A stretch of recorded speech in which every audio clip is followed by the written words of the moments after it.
আজকের ভিডিওটা একটা প্রশ্ন দিয়ে শুরু করি। যদি কল্কি আজ এই পৃথিবীতেই থাকেন, আমরা কি তাকে চিনতে পারবো? পুরাণ বলে কল্কি আসবেন তখনই যখন মানুষ আর মানুষ থাকবে না, সত্য দুর্বল হবে, অন্যায় শক্তিশালী হবে।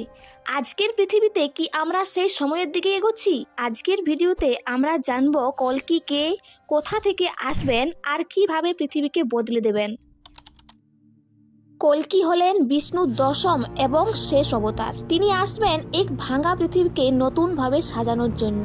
কল্কি শব্দের অর্থ হল অন্ধকার দূরকারী। তিনি শুধু যুদ্ধ করতে আসবেন না, তিনি আসবেন পাপ দূর করতে, ধর্ম প্রতিষ্ঠা করতে, সত্য পুনরায় জাগাতে। কল্কি কেন আসবেন?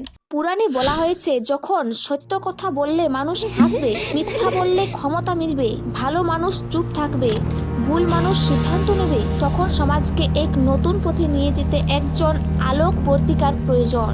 সেই আলোকবর্তিকারের নাম হলো কল্কি। পুরাণে বলা হয় কল্কি আসবেন একটি সাদা ঘোড়ায় চড়ে, যার নাম দেবদত্ত, আর হাতে থাকবে দাহ্য তরোয়াল। সাদা ঘোড়া শুধু প্রাণী নয়, বরং গতি, সময় ও পরিবর্তনের প্রতীক। সাদা রং বোঝায় স্বচ্ছতা, নতুন শুরু। অনেক চিন্তাবিদ বলেন এটি বোঝায় দ্রুত পরিবর্তন, যা আর থামানো যাবে না।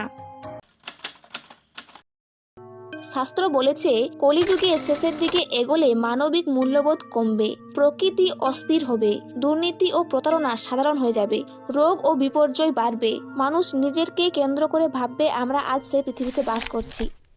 তিনি কি ইতিমধ্যে জন্মেছেন? এটি সবচেয়ে আলোকিত প্রশ্ন। বহু সাধু, ঐতিহাসিক ও গবেষক বিশ্বাস করেন কল্কি হয়তো ইতিমধ্যে জন্মগ্রহণ করেছেন, কিন্তু প্রকাশ্যে আসার সময় এখনো হয়নি।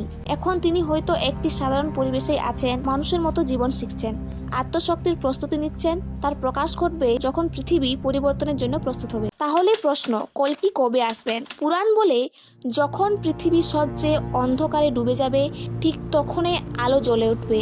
আরও গুরুত্বপূর্ণ প্রশ্ন হলো, আমরা কি পরিবর্তনের জন্য প্রস্তুত? কারণ কল্কির গল্প শুধু শেষ নয়, এটা একটি নতুন যুগের শুরু। যদি আপনাদের ভালো লেগে থাকে, লাইক দিন, শেয়ার করুন আর কমেন্টে আপনাদের মতামত জানান। আর হ্যাঁ, সাবস্ক্রাইব করতে ভুলো না।